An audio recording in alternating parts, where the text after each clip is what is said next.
नरेश चौहान, राष्ट्रकूट हरियाणा राजपूत प्रतिनिधि सभा का प्रदेश अध्यक्ष।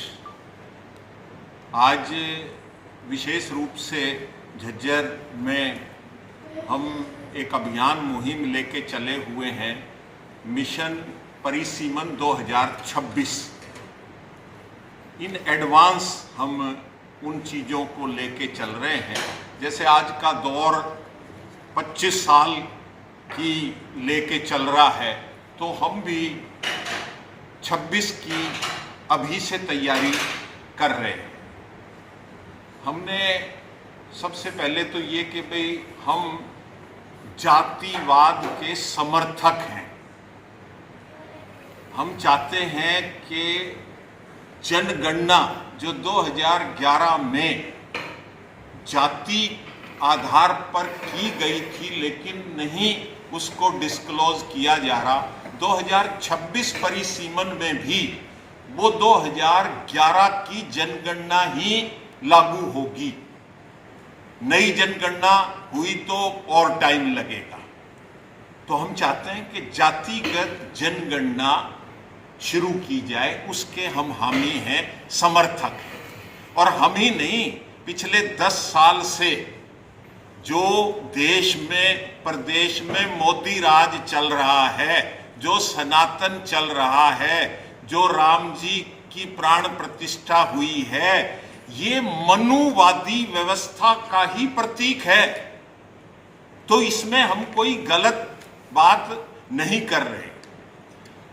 भारत के संविधान में डायरेक्टिव प्रिंसिपल्स जिनकी पालना सरकार को करनी चाहिए, जो राम राज्य मर्यादा पुरुषोत्तम, मतलब वो कॉन्स्टिट्यूशन है डेमोक्रेसी में, लोकशाही में, जो हमारी मर्यादा है।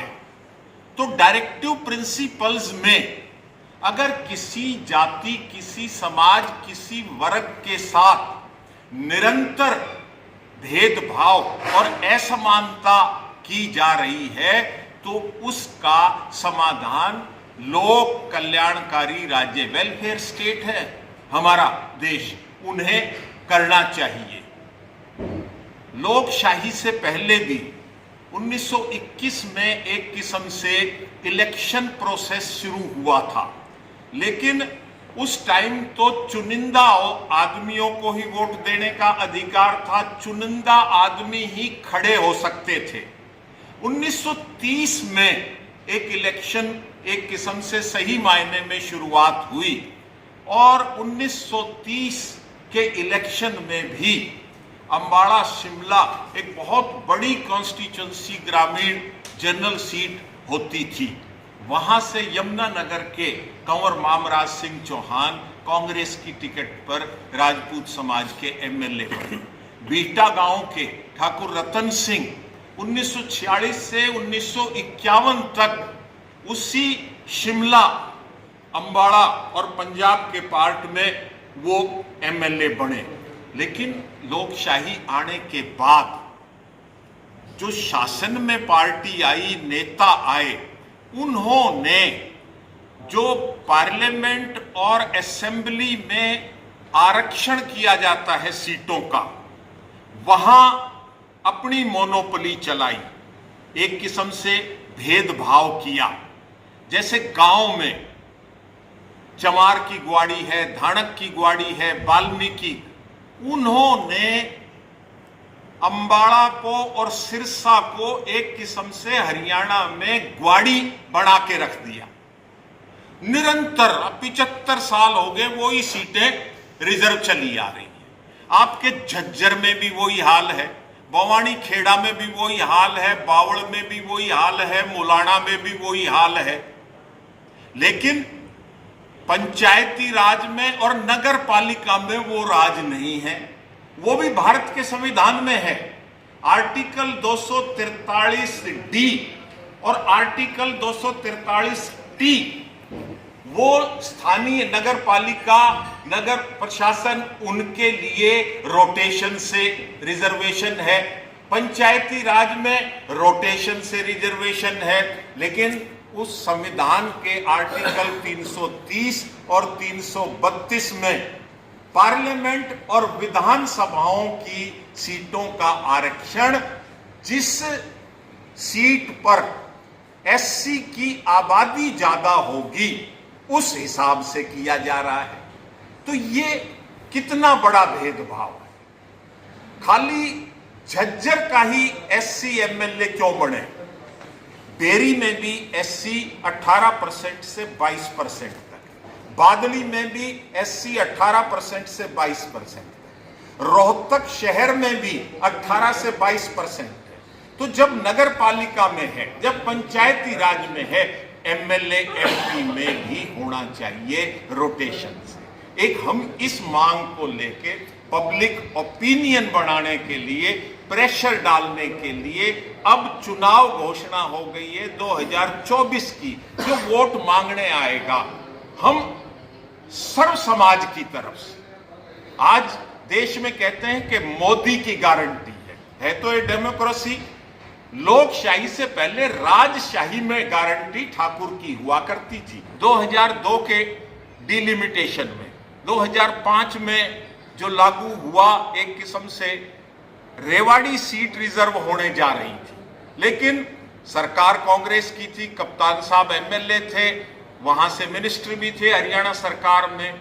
उन्होंने रेवाड़ी हलके के एससी डोमिनेटेड पटवार सर्कल, कानूगो सर्कल को बावड़ में शिफ्ट करवा दिया और बावड़ हलके के जो जनरल डोमिनेटेड पटवार सर्कल और कानूगो सर्कल थे उनको रेवाड़ी में बावड़ से ले आया। तो बावड़ एज इट इज रिजर्व रह गई और रेवाड़ी जनरल बनी है। तो हम अपने से ज्यादा एससी समाज के उस वर्ग के हितैषी हैं, शुरू से रहे हैं, अब भी हैं। हम चाहते हैं कि जो संविधान की मूल भावना है समानता का, इनकी अपलिफ्टमेंट का, वो जब ही संभव है जब रोटेशन से एमएलए और एमपी का सीटों का रिजर्वेशन होगा।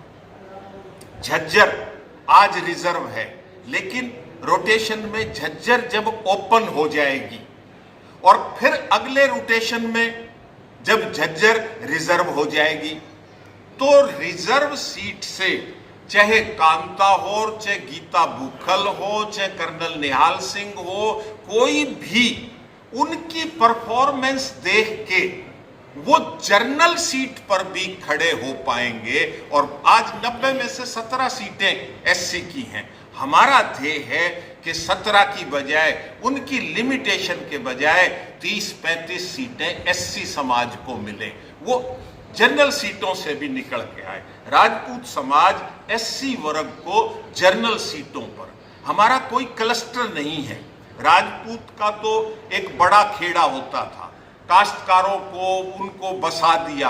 राजपूतों के गांव छितर पितर है, खिंड बिंड है, तो हमें अपनी इतनी चिंता नहीं है जितना समानता का अधिकार सभी जातियों को, सभी वर्गों, और विशेष रूप से जो वंचित वर्ग है, जो उपेक्षित वर्ग है, जो एससी वर्ग है, उसको अपलिफ्टमेंट जब ही होगी जब हम इस प्रकार करेंगे। इस स्मारिका में हमने 1930 से लेके 2019 तक का राजपूत एमएलएज, उनका डाटा प्रकाशित किया है लोगों की जानकारी के लिए। हमारे समाज को भी इस बारे में कम जानकारी है, दूसरे राजनीतिज्ञों को भी कम जानकारी है कि 18 विधानसभा हलकों में हम जीत कर आ चुके हैं। अब कहते हैं कि जी 2-3% कोई सीट दे देता है, कोई 4 सीट दे देता है, लेकिन यहां भी हमने त्याग किया हुआ है। हम जिस सीट से एक बार बढ़ लिए, 2 बार, हम ना परिवारवाद को पढ़ पाते हैं, ना अपनी चौधर को चमकाते हैं, दूसरे को हम मौका देते हैं। कलानौर से ठाकुर नसीब सिंह इस जनसंघ का खाता खुलवाने वाला आदमी था वो, जब ग्रामीण पृष्ठभूमि का कोई एमएलए नहीं होता था कलानौर हल्के से। अब 10 लोकसभा सीटें हैं, एक भी सीट ना कांग्रेस ने दी ना भाजपा ने दी राजपूत समाज को। क्यों भाई, क्या गुनाह कर दिया? क्या, जबकि 8% आबादी है हमारी, और वो हम नहीं कह रहे, ये जो खट्टर साहब का पोर्टल राज था ना, उस पोर्टल से डाटा सामने आया कि 51% SC, OBC और BC है और 49% जो है जनरल कैटेगरी।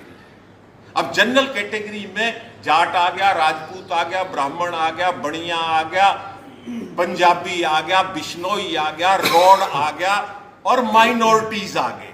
तो उसकी अगर हम बाइफर्केशन करते हैं तो वो जाके 17% जाट, 8% ब्राह्मण, 8% राजपूत, 7% पंजाबी, 5% बनिया, 1.5-2% में रोड भी, बिश्नोई भी ये, और 3-4% माइनॉरिटीज की आती हैं। तो 49 का डाटा यो पूरा हो जाता है। डेमोक्रेसी में हम चाहते हैं कि हवा जमीन से बहे। अब हवा कहां से बहती है इलेक्शन की? पूंजीपति घरानों से। उस हवा का रुख मोड़ने राजपूत समाज ने ठानी है। आज बीजेपी को कितने दिन हो गए अपनी टिकटें डिक्लेयर करे हुए? कांग्रेस क्यों नहीं अपनी टिकटें डिक्लेयर कर रही? क्योंकि दलदल में, भ्रष्टाचार के दलदल में फंसे हुए हैं। कांग्रेस का जनरल सेक्रेटरी हरियाणा का प्रभारी ऑफ रिकॉर्ड कहता है कि हम टिकट यूं नहीं घोषित कर रहे कि हमारे कैंडिडेट्स को बीजेपी तोड़ लेगी। अरे तो ऐसे हल्के कमजोर आदमी क्यों खड़े करते हो? हरियाणा तो गबरुओं का प्रदेश है। मतलब ठाडे आदमी, आम आदमी, जमीन से जुड़े आदमी, आपके कार्यकर्ता ठेका ले रखा है क्या भूपेंद्र सिंह हुड्डा ने, दीपेंद्र हुड्डा ने या चौधरी रणबीर सिंह ने? मतलब ठेका ले रखा है शैलजा ने, दलबीर सिंह ने। मतलब ठेकेदारी खत्म करना हम चाहते हैं। अग्निवीर तो 4 साल में फौज का भट्टा बैठा दिया आपने।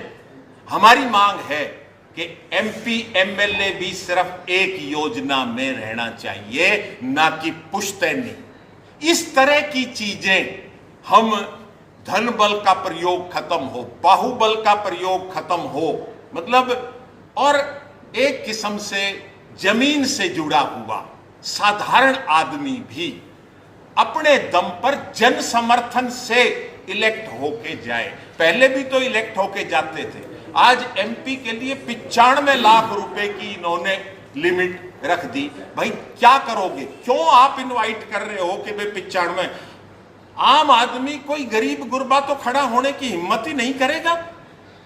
आप 95 की बजाय 1-1 करोड़ ले लो जो दे सकता है। गवर्नमेंट की फंडिंग होनी चाहिए। इलेक्शन कैंपेन का ड्यूरेशन, टाइम जो है कम होना चाहिए। आज सबके हाथ में सब चीजें हैं। बच्चों को भी आपने टैबलेट दे दिए हैं। तो आम आदमी को एक बार अखबार में, प्रेस में, टीवी पे मन की बात तो प्रधानमंत्री करता है, ये काम की बात भी तो करनी चाहिए कि भाई ये कैंडिडेट है और जिसको मन में आए उसको वोट दे दो। हम विदेशों की नकल कर रहे हैं, विदेशी सिस्टम भी अपनाओ। 5 किलो अनाज से क्या होता है? 81.3 करोड़ गरीबी दुनिया भर में भारत की भद पिट रही है। आपने वादा तो 15 लाख रुपए एक अकाउंट में डाल, अब सबके अकाउंट खुल गए हैं। अब 15-15 हजार ही डाल दो इस 5 किलो की बजाय। तो ये चीजें, ये कुछ मुद्दे हैं। हम चाहते हैं कि पंचायत लेवल पर, इलाके में वो डिसाइड करें कि हमारा ये कैंडिडेट होगा।